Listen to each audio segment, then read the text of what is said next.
हमारे साथ अमित तिवारी बीजेपी प्रवक्ता जुड़ गए हैं। अमित जी बहुत स्वागत है आपका। हमारे साथ तनु कांग्रेस प्रवक्ता जुड़ गई हैं। तनु जी बहुत स्वागत आपका भी। हमारे साथ डॉक्टर अजय तिवारी राजनीतिक विश्लेषक जुड़ गए हैं। डॉक्टर अजय जी आपका भी बहुत स्वागत है। और शुरुआत डॉक्टर अजय जी आप ही के साथ करना चाहूंगी, क्योंकि जो फिलहाल रुझान सामने आ रहे हैं, बीजेपी बहुमत का आंकड़ा पार कर चुकी है और क्या जितना वक्त अभी बचा है और जितने राउंड की गिनती अभी बची है उसमें कोई बहुत बड़ा उलटफेर की संभावना रखे या नहीं? नहीं, बिल्कुल। सबसे पहले तो मैं आपके चैनल के दर्शकों को बहुत बहुत प्रणाम करता हूं और वोट देने वालों को मैं फिर से अपील करता हूं कि अगली बार फिर चुनाव हो तो निश्चित तौर से वोट अपने घर से निकल कर डालिए और इसी तरह के निर्णय को बदलने का और बढ़ाने का काम करते रहिए। एक बात तो तय है कि अरविंद केजरीवाल जी 3 मुद्दों से हारे हैं।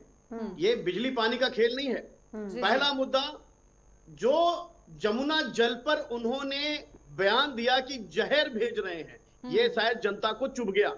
दूसरा मुद्दा, जो उन्होंने गंदगी, जो उन्होंने कूड़े के ढेर पर 10 साल लोगों को परेशान किया है, गंदगी और नालों से, मतलब आप समझिए कि पाइपलाइन से पानी और गंदगी का पानी जा रहा है, लोग उसको पीने पे मजबूर हो गए। नंबर 2। नंबर 3, कांग्रेस का साथ ना होना, यह भी कहीं ना कहीं अरविंद केजरीवाल जी को बहुत पीछे ले गई है। और अभी आप ये अभी तो 2 राउंड हो चुके हैं, तो 2 राउंड की काउंटिंग होने के बाद जो निर्णय निकला है, इससे आप कह सकते हैं कि भारतीय जनता पार्टी सरकार बना रही है। लेकिन भारतीय जनता पार्टी अगर ये सोच ले कि हम अपनी मेहनत से बना रहे हैं, ऐसा नहीं है। अरविंद केजरीवाल के खिलाफ जनता का गुस्सा भारतीय जनता पार्टी को जिताने का काम करने जा रही है और अगला राउंड होगा तो मुझे नहीं लगता कि बहुत ज्यादा फेरबदल होने वाला है, क्योंकि भारतीय जनता पार्टी ने जो अपने आंकड़े प्राप्त किए हैं, उस आंकड़ों में कोई बहुत फेरबदल नहीं होने वाला है। आप देखिए, अरविंद केजरीवाल जी,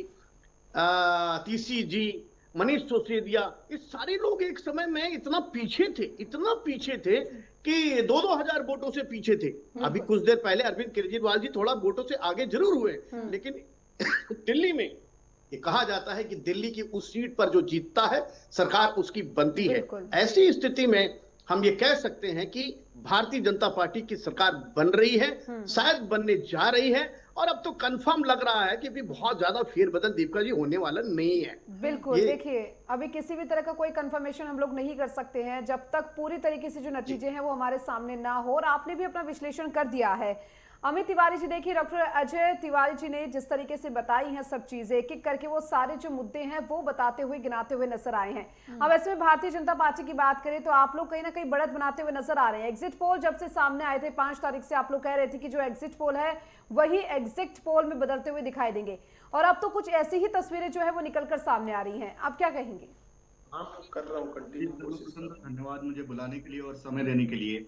देखिए, अजय जी का सम्मान है, अजय जी ने जो विश्लेषण किया उसका सम्मान है, लेकिन जो उन्होंने किया कि भारतीय जनता पार्टी ने मेहनत नहीं की, ये गलत बात है। भारतीय जनता पार्टी का ट्रैक रिकॉर्ड है, जो कहा है वो डिलीवर करने का। आज अगर प्रधानमंत्री मोदी जी की आज विश्वसनीयता देश में ही और विदेश में क्यों बढ़ी है? क्योंकि उन्होंने जो कहा है उसे वो करके दिखाया है। डिलीवरी लेट, हमारी गवर्नमेंट डिलीवरी लेट, हमारी गवर्नमेंट कहानियां नहीं सुनाती है, हमारी गवर्नमेंट परपंच नहीं रचती है। जिस तरीके से दिल्ली की जनता को ठगने का काम पिछले 10 सालों में अरविंद केजरीवाल ने कहा है, आप देखिए उन्होंने क्या, ये इलेक्शन अगर देखा जाए तो एक तरीके से रेफरेंडम है अरविंद केजरीवाल के ऊपर। क्यों? क्योंकि उन्होंने कहा था 6 महीने पहले, अगर जेल का जवाब वोट से, उन्होंने कैंपेन चलाया था। उसके बाद उन्होंने कहा ईमानदार हूं तो मुझे वोट देना वरना मत देना। उसके बाद उन्होंने कहा जमुना जी को साफ कर दूं तो मुझे वोट देना वरना मत देना।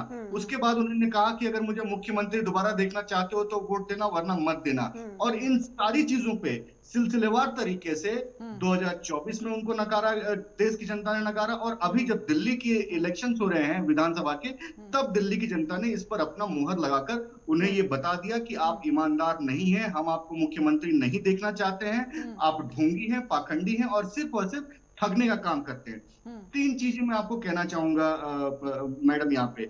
देखिए, जिस तरीके से उन्होंने इस इलेक्शन का जो मेन जो इवेंट था वो कैसे बदल गया, मैं आपको बताना चाहता हूँ। हरियाणा और दिल्ली को किस तरीके से लड़ाने का प्रयास किया गया। आपको एक ऐसी जहरीली राजनीति हमने तो अभी तक अपने जीवन काल में नहीं देखा कि जहां पर एक हरियाणा पर आरोप लगा दिया कि हरियाणा की जनता यमुना जी में जहर मिला रही है। तो एक तरीके से दिल्ली की राजनीति को किस तरीके से जहरीला बना दिया था अरविंद केजरीवाल ने, वो इससे देखने को मिलता है। उसी तरीके से उन्होंने जब पूर्वांचलियों को कहा कि ये फर्जी है, जब उन्होंने पूर्वांचलियों को कहा कि ये 500-500 रुपए लेकर आते हैं, वोट देकर चले जाते हैं, 500-500 की टिकट कटाते हैं और यहाँ पर लाखों का इलाज करके चले जाते हैं, ये बहुत बड़ा अपमान था पूर्वांचलियों की जनता पर, पूर्वांचल की जनता पर, बिहार और यूपी की जनता पर। तो ये इस एक टर्निंग पॉइंट वो रहा।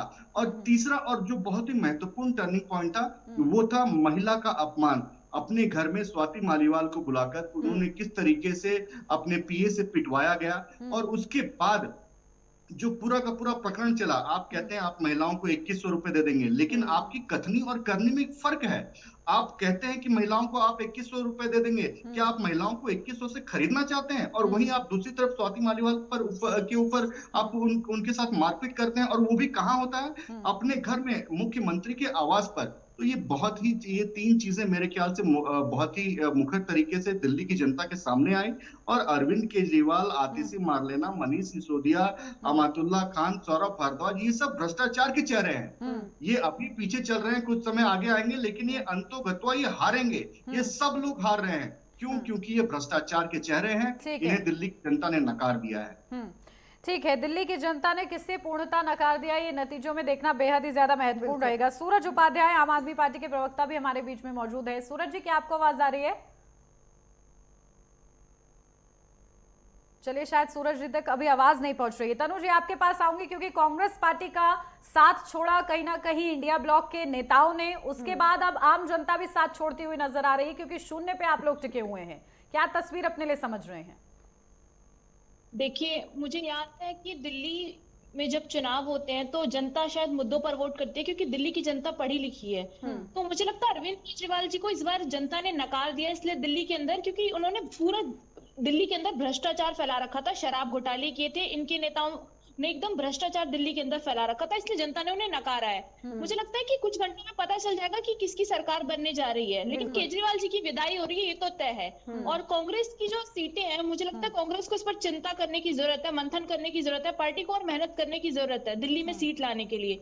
और दिल्ली के अंदर मुझे याद है कि 15 साल सरकार शीला दीक्षित जी ने चलाई थी, तो ऐसा नहीं है कि जनता पसंद नहीं करती या जनता वोट नहीं करेगी। हाँ, अभी हम इस कंडीशन में नहीं है कि हमारी सरकार बन सके, लेकिन आने वाले समय में मुझे लगता है कि बदलाव होंगे। और दिल्ली के अंदर अगर भारतीय जनता पार्टी की सरकार बन जाती है, तो एक सवाल ये रहेगा कि दिल्ली में जो मैनिफेस्टो भारतीय जनता पार्टी ने जारी किया, क्या वो सारे स्टेट्स में लागू होगा जहां भारतीय जनता पार्टी की सरकार है? क्योंकि केंद्र में भारतीय जनता पार्टी है, तो सारे स्टेट में वो कैसे लागू करेंगे, ये भी देखना दिलचस्प होगा। और भारतीय जनता पार्टी जो वादे पहले केंद्र में कर चुकी है, उसे आज तक लागू नहीं कर पाई। 15-15 लाख के वादे हो, हर नल में जल की बात हो, स्वच्छ पानी की हो, ये सारे वादे आज तक पूरे नहीं हुए। तो क्या दिल्ली में सरकार बनने के बाद अन्य स्टेट में दिल्ली वाले वादे भी पूरे हो पाएंगे?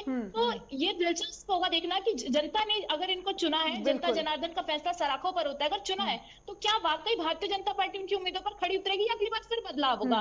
तो ऐसा नहीं है कि जिस लड़ाई में हम है नहीं, हम 15 साल अपने दिल्ली पर राज किया है, हम उस कोशिश है, वो जमीन जिसको हमने सींचा है, उस जमीन पर हम दोबारा आने की कोशिश करेंगे, लेकिन कहीं ना कहीं कमी रही है पार्टी में और लोगों में, नेताओं में, तो हम उस पर चिंता कर रहे हैं। बिल्कुल तनु जी, क्योंकि देखिए कांग्रेस की स्थिति फिलहाल क्या है वो हम सबके सामने है, अभी तक शून्य पे ही कांग्रेस बनी हुई है। लेकिन मेरा ये जानना है आपसे कि आप लोग किस चीज को लेकर सेटिस्फेक्शन दिखा रहे हैं, किस चीज को लेकर आप सेटिस्फाई हैं? इस चीज को लेकर कि अरविंद केजरीवाल की विदाई होती हुई नजर आ रही है दिल्ली से, या फिर इस चीज को लेकर आप दुखी है कि आप लोगों को अभी तक एक भी सीट नहीं मिली है? देखिए, चिंता का विषय तो दोनों है। अरविंद केजरीवाल जी की विदाई हो रही है, इससे खुशी इसलिए है क्योंकि अरविंद केजरीवाल जी जब से दिल्ली पर बैठे हैं, दिल्ली की जनता का बेड़ा गर्क हो चुका है। जो वादे उन्होंने किए थे, आपने देखा कि सारे इनके टॉप लीडर्स जेल में जा रहे हैं, जेल से आ रहे हैं। तो ऐसे लोगों का सत्ता पर रहना, मुझे लगता है काबिज रहना कहीं ना कहीं गलत है। तो अरविंद केजरीवाल का जाना इसलिए भी जरूरी था क्योंकि ये अपनी कुर्सी पहले ही छोड़ चुके थे। जब जनता ने इनको कुर्सी पर बिठाया तो आप बने रहते कुर्सी पर, आपने अपनी कुर्सी छोड़ दिया, अतिशी को सीएम बना दिया, तो फिर चुनावों में या तो अतिशी जी के नाम पर वोट मांग लेते, वो भी इन्होंने नहीं किया। तो जनता ने इनको एक सिरे से नकार दिया है, क्योंकि काफी समय इनको भी मिल चुका है। एक बार भारतीय जनता पार्टी को भी अगर जनता टेस्ट कर देखना चाहती है तो जनता जनार्दन का फैसला है। अब भारतीय जनता पार्टी को इस बार टेस्ट कर लेगी, फिर अगले चुनावों में लेकिन पता तनु जी, चलेगा कि वोट तो क्या आप लोग भी शीला नहीं दीक्षित चलता जी है। के बेसिस पे मांग रहे थे ना, वोट तो आप लोग भी उन्हीं के जी। बेसिस पे मांग रहे थे। आप देखिए, लोगों का वोट आधार तो यही था ना जनता उनके के बीच में बेसिस- जाने का।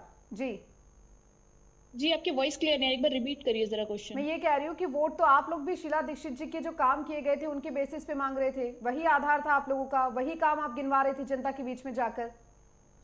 देखिए, सिर्फ हम ही नहीं गिनवा रहे थे, आप किसी आम व्यक्ति से भी पूछेंगे तो शीला दीक्षित जी का नाम लेता है। लेकिन मुझे लगता है कि शीला दीक्षित जी के कामों को आगे बढ़ाने के लिए पार्टी को एक चेहरा तैयार करने की जरूरत है। वो चेहरा शायद जनता को लगा कि कांग्रेस पार्टी के पास इस वक्त नहीं है, इसलिए जनता ने शायद वोट नहीं ठीक दिए। है। इसलिए मुझे लगता है कि पार्टी को एक चेहरा बिल्कुल, तैयार फिलहाल करने की आगे जरूरत क्या है, दिल्ली में निर्णायक बनाने की भूमिका जरूरत में रहती है कांग्रेस पार्टी, क्योंकि कहीं ना कहीं आप लोग का रोल वोटों का बिखराव भी समझा जा रहा था। कई राजनीतिक पंडित इसकी ओर भी इशारा करते हुए नजर आ रहे थे। सूरज उपाध्याय जी, क्या अब आपको आवाज आ रही है मेरी? जी सूरज जी, बहुत स्वागत सबसे पहले तो आपका। लेकिन जिस तरीके से कहा जा रहा है कि आप लोगों ने जो जहर मिलाने का आरोप लगाया यमुना में, अब वो कहीं ना कहीं राजनीतिक जहर आप लोगों ने मिलाया है, जो आप लोग की शैली रही है राजनीति करने की, और क्या इसी की वजह से आप लोग आंकड़े से दूर है, जादुई आंकड़े से, रुझानों में? रुझान है। आप देखेंगे कि रुझान में एक समय बीजेपी 50 सीट तक पहुंच गई थी और आम आदमी पार्टी 18-20 सीट तक दिख रही थी। लेकिन धीरे धीरे जैसे वोटों की गिनती दूसरे राउंड में पहुंच रही है, एक समय अरविंद केजरीवाल जी पीछे चल रहे थे, मनीष सिसोदिया जी पीछे चल रहे थे, तो उन्होंने गेन किया। और मैं आपको ये स्पष्ट करना चाहूंगा कि दिल्ली में आम आदमी पार्टी की सरकार बनेगी। दूसरी बात है कि अरविंद केजरीवाल जी ने एक बात बोला था कि हम राजनीति करने नहीं, राजनीति बदलने आए।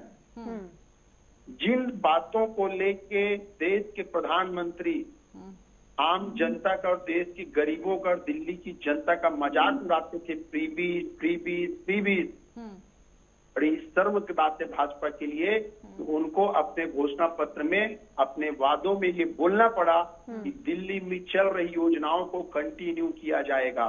तो क्या इस चीज के लिए देश के प्रधानमंत्री दिल्ली की जनता से माफी मांगेंगे?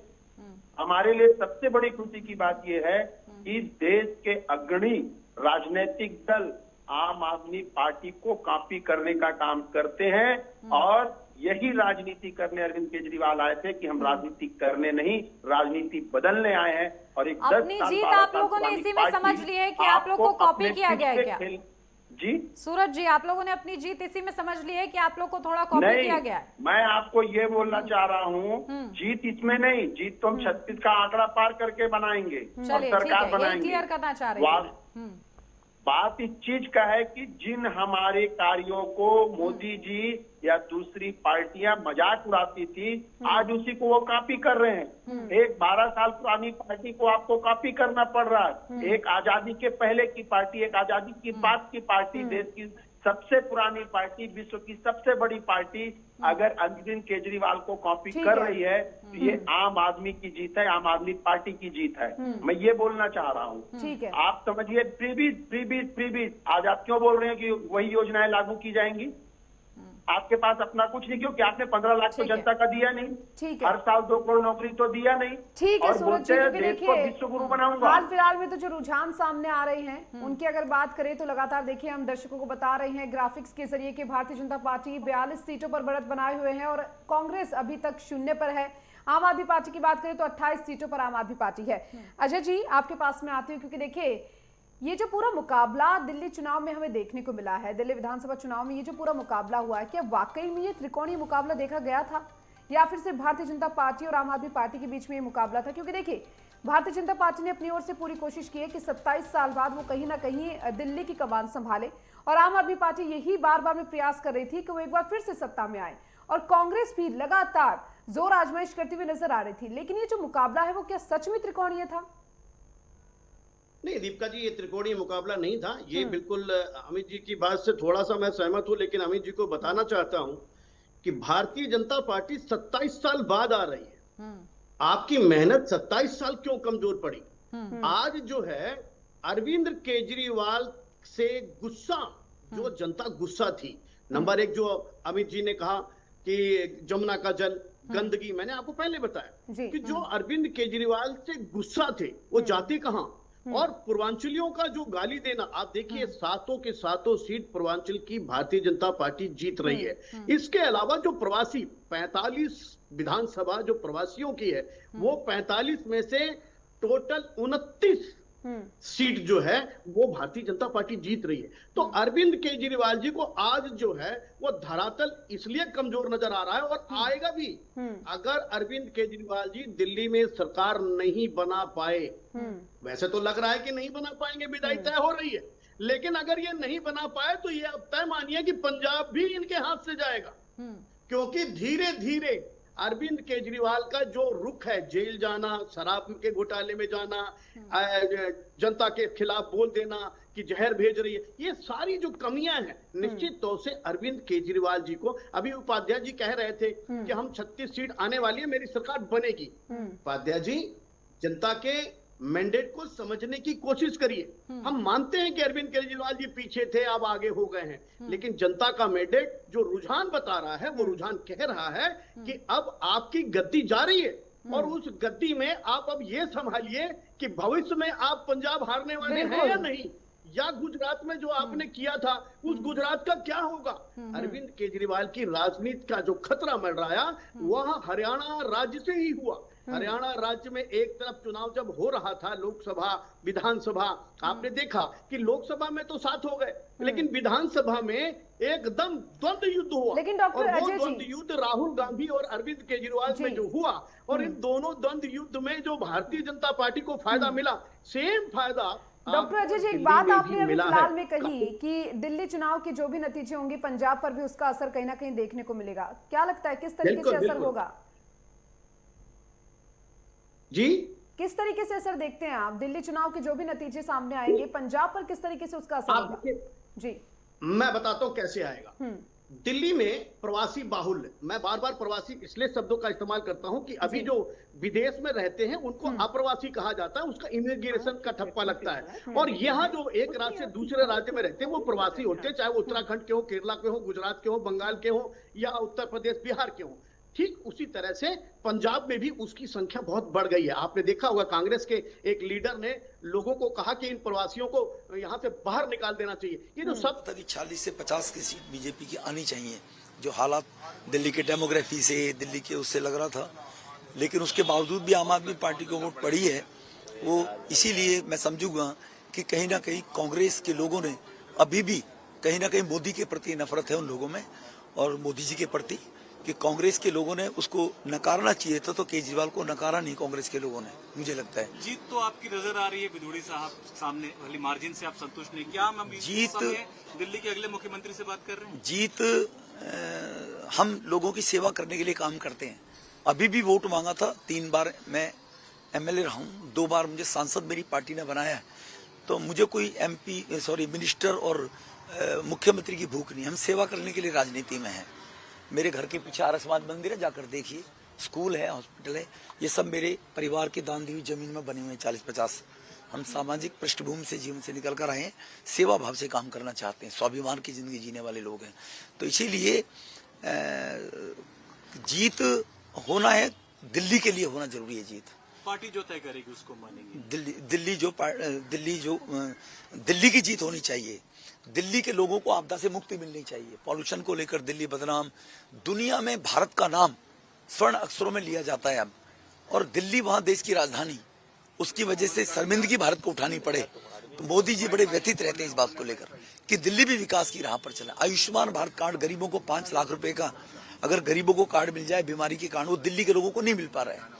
तो ऐसी बहुत गरीब लोगों को राशन कार्ड नहीं मिल पा रहे हैं, वृद्धावस्था पेंशन नहीं मिल पा रही है, ये बहुत समस्याएं हैं। तो देखिए, रमेश बिधूड़ी को आप सुन रहे थे, जहां वो कह रहे हैं कि दिल्ली को आपदा से मुक्ति मिलनी चाहिए। बड़ी बात वो कह गए हैं। जी अजय जी, आप कुछ कहना चाह रहे हैं, कह लीजिए, उसके बाद आगे बढ़ती हूँ। मैं एक इम्पोर्टेंट बात आपको बताना चाहता हूँ। सुबह 8 बजे से जब काउंटिंग शुरू हुई थी, तो आप 2 विधानसभा पे, मैं अभी जी को भी इस बात का एहसास दिलाना चाहता हूं कि जो व्यक्ति जमीन पर मेहनत करता है उसकी जीत सुनिश्चित होती है। जैसे कपिल मिश्रा और नारायण दत्त शर्मा, दोनों आदमी विधायक थे आम आदमी पार्टी के। दोनों ने उस पार्टी को छोड़ बिल्कुल, करके देखिए इस बीच जमीनी आऊंगे स्तर पर आपके काम पास करने अजय का जी, प्रयास लेकिन उससे करता पहले रहा, मनोज लड़ते तिवारी रहे। क्या कुछ कह रहे हैं, जरा आम सुनवा दें। आदमी पार्टी का धूर्त चरित्र हार रहा है और भारतीय जनता पार्टी का विश्वास जीत रहा है। पूर्वांचल एक बहुत बड़ा मुद्दा रहा है इस चुनाव में, यहाँ पे पूर्वांचली वोटर को लेकर के। तो क्या इस बार हमने बीजेपी का पूरा कार्यकाल देखे 90s में भी पहले पंजाबी आए, फिर पहाड़ी को आ गया था, तो क्या हम देखते हैं कि पूर्वांचली इस बार दिल्ली की गद्दी पर बैठे? नहीं, पूर्वांचल के लोगों ने पूरी तरह से सपोर्ट किया है, बहुत अच्छा समर्थन दिया है भारतीय जनता पार्टी को, और वो खुद आम आदमी पार्टी के भ्रम जाल से अब निकल चुका है। पहले बहुत समय तक थोड़ा सा फंस जाता था, लेकिन अब वो भारतीय जनता पार्टी के साथ है और ये रिजल्ट दिख रहा है। आप यहाँ के अध्यक्ष भी रहे हैं, एक मुद्दा जो रिजोनेट किया है लोगों के मन में, जो कि क्योंकि जिस तरीके का एक अचानक से सपोर्ट मिला है पार्टी को, क्या लगता है एक मुद्दा जो कि लगा कि ये एक मुद्दा आया इस चुनाव में और बीजेपी के पक्ष में लहर बन गई?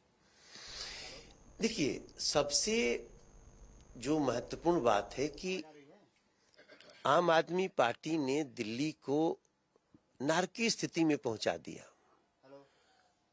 दिल्ली के गलियों में जाइए, नाले का पानी गली में बहता है। दिल्ली में गंदा पानी पीने को मजबूर हो गया लोग।